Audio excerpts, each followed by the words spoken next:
Simply Rustic by Stearman & Sons, and today we're going to be unboxing, building and reviewing this. The Lumberjack PT305 12-inch professional planer thicknesser. Now, I just want to spend a minute just talking about why I chose Lumberjack for this order of tools. We've got a planer thicknesser, we've got a new table saw, we've got a band saw, we've even got a small router from them, and obviously we've got the drill press in the van that we've already reviewed last week. Now, when I asked for reviews or who to go, what tools to buy, there was one phrase that cropped up every single time on every forum that I asked in, and especially in woodwork, this phrase pops up all the time: buy the best you can afford. Now, because I was having to buy quite a big lump of tools in one go, the likes of Axminster were just way out of my budget. Lumberjack came up with a very mixed review series. There seems to be really good reviews or really bad reviews, and not many in between. I did get more really good than really bad, and some of the tools that people weren't favouring are not the tools that I was buying. The tools that I was buying seem to come up on top, especially for your sort of top-end hobbyist moving into professional woodworking. So we went with Lumberjack, and first off, we got a few reviews saying that their customer service wasn't very good. We also got a few reviews saying the customer service was fantastic. Well, I can say that so far I have absolutely no complaints with the customer service.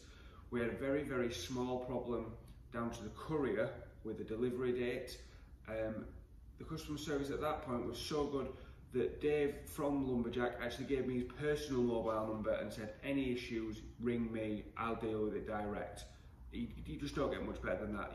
Constantly they've been keeping me up to date with where my delivery is, how long it's going to be, what day it's going to be here. Always on the ball. So far, customer service has been top notch, and I really can't complain about the customer service. So I'm going to twist the camera around now, and we're going to start building the Lumberjack planer thicknesser and see what it's like.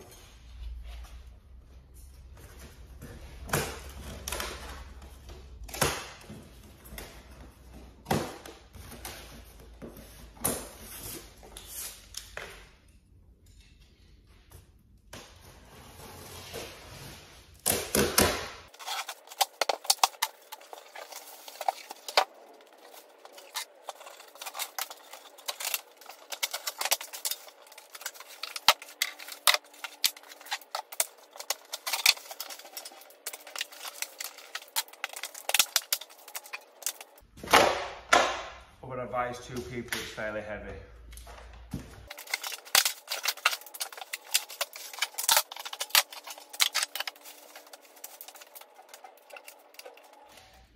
Right, so back up on the bench.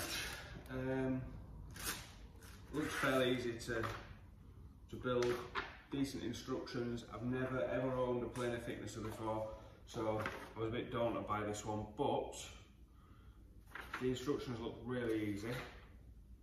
Let's get cracking.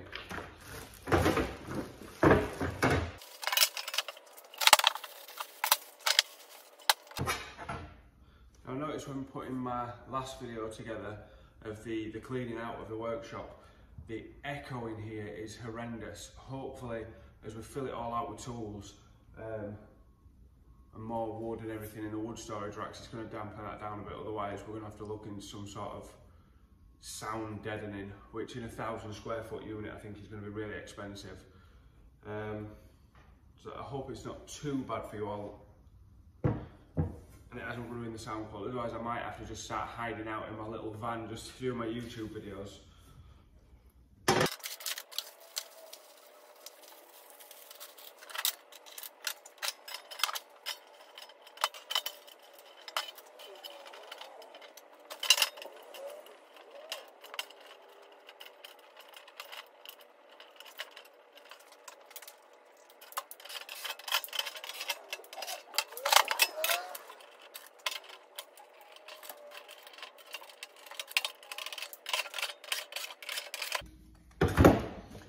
pretty cool design feature actually.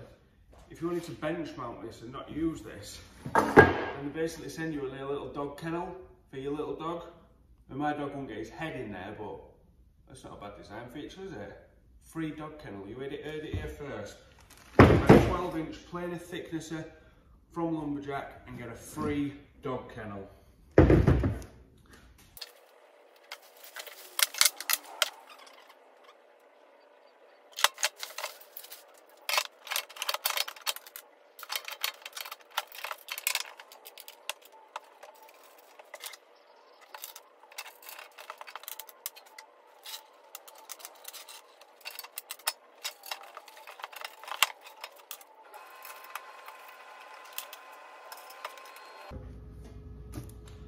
Yeah, I'm not as impressed with the Lumberjack Chihuahua kennel as I first was. They've put this massive foot paddle in the middle of it. Just lost a few points.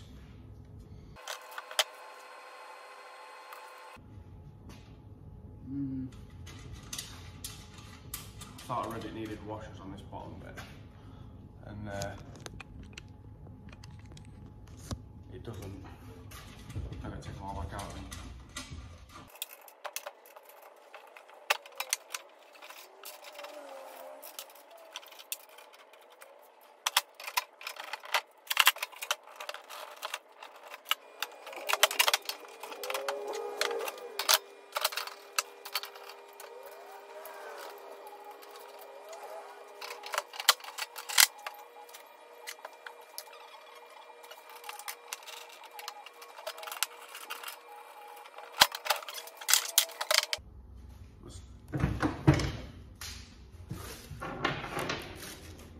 Fairly simple but effective system.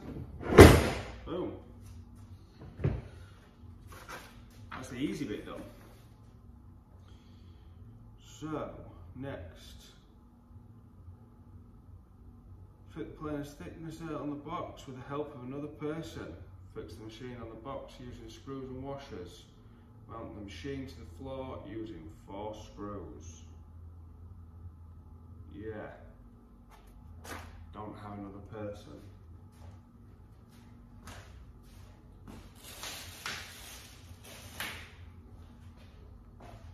Do you not know we're in a pandemic, Lumberjack? We don't have spare people lying around.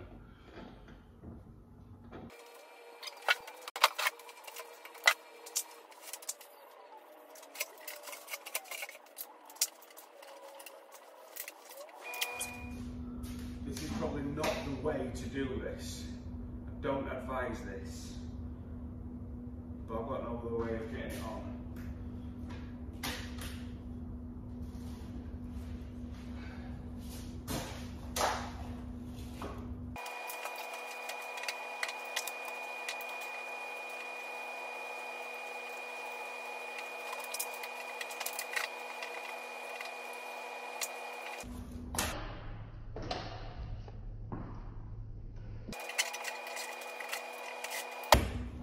So we're going to pick it back up.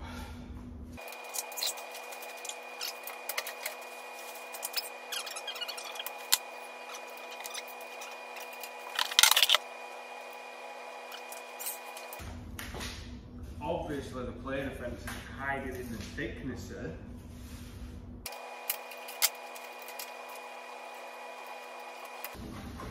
Obviously I haven't got a clue how to open the thicknesser.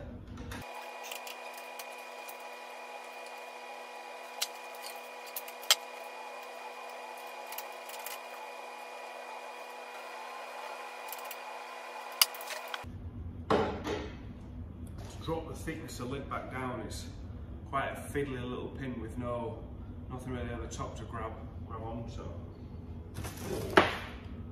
I'll show you that. So this is how you release to drop your planing bed back down, which I'm not even going to be able to show you whilst holding the camera because it's such a fiddly little bolt. You know, it's just nothing on there to grab. If you give the bed a wiggle while you're doing it, you can get it down. But obviously I can't do that with one hand, but that's what I was just saying. How it's just a bit fiddly to be able to pull this pin to get that back down.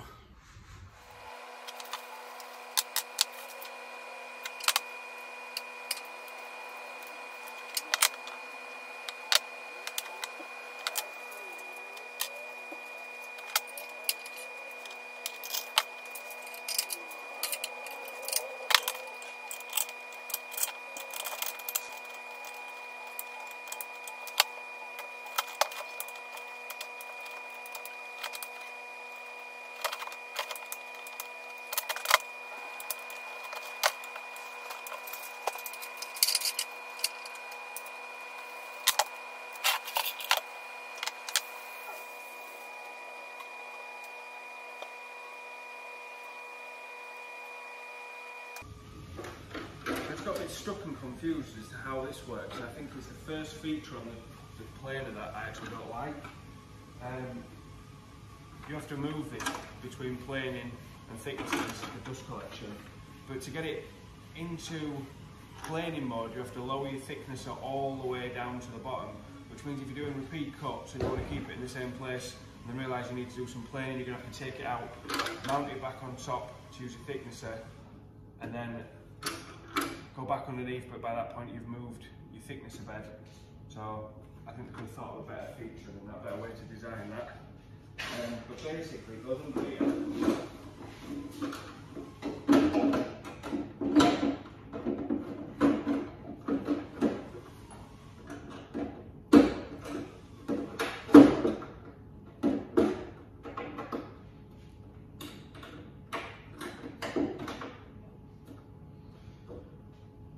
When you're planing, and then I'm going to have to take that out and mount it.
So you see that for me is probably the first and only bit so far that I just think they could have designed that a little bit better. It's a bit of a mess about, really, having to move everything around like that. Obviously that's usually going to be piped up down here, but what was I saying, my point there was, if I'm now thicknessing and I've got the depth gauge set to say 25mm and I'm running boards to then I realise I need to do some planing, I've then got to switch this back, but to put this back, I've now got to drop my thicknesser bed all the way to the bottom to get this back in, which is a bit tricky and fiddly as well.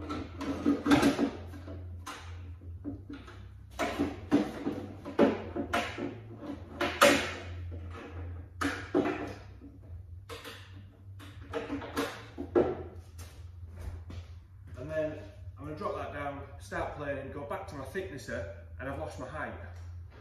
I just think it's just not the best plan and way to do it, I don't think. First working trial for the planer thicknesser. First up with the pallet one.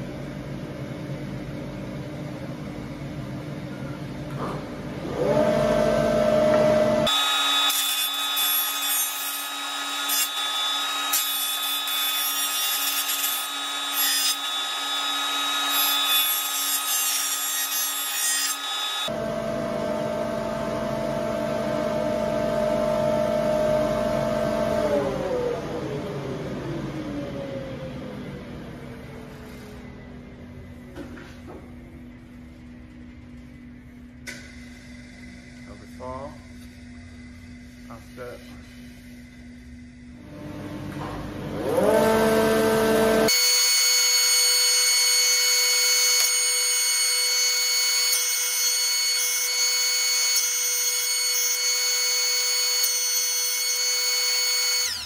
So I've had a day using the planer thicknesser. I've got good points and bad points. Good points. The 12-inch bed is brilliant. You know, if you wanted a big planer, if you're gonna go, jump to the likes of like your Axminster or anything like that, yeah, they're gonna be better. But to get some at this size, you're adding like £1,000 onto the price. So for, I believe these retail are 650 quid. You know, you've got a good size, good 12-inch planer bed on there, which you're gonna get some really big pieces of wood through that. And I say, if you're gonna jump up to something, the price from these lumberjacks, if you want to go up to the next level, which is far too superior for me, and the price is just far too high. This, for, I would say, a high-end hobbyist and starting out woodworker, this is ideal. The price range is perfect for what it is. The mobility is brilliant, very easy, you know, just one click on there and move that around really easy if you detach it from your dust extractor. Thicknesser works great, and it's got a really deep bed gauge on that thicknesser. You know, it's got 160 mm, so you get some real chunky pieces of wood through there, no problem. A few downsides, the fence took a bit of getting right. These locking handles on the fence, they took a bit of setting up. It's not the best design, but once you've fiddled around with it, it's solid. It just took a little bit of setting that up. It's not just a case I had to actually take the handles apart and just tighten the springs inside and get them sorted out. But now it's good. It's perfectly adequate for what I'm doing. Another downside for me is the dust extraction. I just think it could be a better design. It's just a little bit fiddly. These little plastic tabs you've got to pull out and swap around. I think that could be a better design. However, that being said, it works great. Hardly any chippings are coming out and landing on the floor. So it works brilliantly. But I just think it could have been a slightly better design. I've seen a friend of mine's got an Icon. It just seems a lot easier to flip from planer to thicknesser. It just seems it's a much easier transfer, but then it's a much higher price tag what he's paid for his planer thicknesser. So again, you know, if you're looking for something that's, it's not cheap and entry level, you know, you can get a much smaller, cheaper, you know, things, but something middle of the range. I said for 650 quid, you're getting a decent amount of machine here. Another small problem for me is that the dust extraction port on the back isn't 100 mm, which I think for a machine of this size it should be 100 mm, or at least have an adapter. Most decent dust extraction systems are 100 mm ports, so I think that should at least be 100 mm, or have a 100 mm adapter so your pipe goes straight on. I've just had to, for now, until I can get an adapter, I've just used a Jubilee clip and wound it shut onto it. But it works, it's working fine, it's not an issue. It's just, I think if it had a little adapter plate in there, as a bare minimum, I think that would be better. But, all in all, I really can't complain. I've ran a few test pieces of a few different woods through it. It works faultlessly. I really can't complain with the whole setup as a whole. As I said, there's a few little things that I would have changed. There's a few little things that was a bit niggly to get together, like the fence. At first I thought the fence was going to be a load of rubbish, but once I took these locking handles apart and just tightened them up so they could actually, the problem was they didn't lock before they hit the fence, so they weren't secure. So, you know, a 5-minute job, stripping them down, tightening them up and bolting them back together, and that fence is locked solid now, and it's brilliant. But all in all, I would recommend buying this if this is in your price range. If you're just starting out and you want to rip a few things up in your shed, then you're probably going to be able to pick up something cheap and cheapable off eBay for a couple of £100. If you're an experienced woodworker, you're probably looking at me going, oh my god, what's this idiot doing? And you're not going to be looking at this machine, you're probably going to be looking at a higher end machine. But if, like me, you're just transitioning from hobbyist into woodworker, you're setting up your first shop, you want to buy brand new, you don't want to buy something that's second hand, then I would recommend this machine. It's perfectly in my price range. You know, 650 quid for a nice, big, solid 12-inch cast iron top. I can't complain about it, I really can't. I will be reviewing, I do have a table saw and a bandsaw, all from Lumberjack, that I'll be reviewing soon.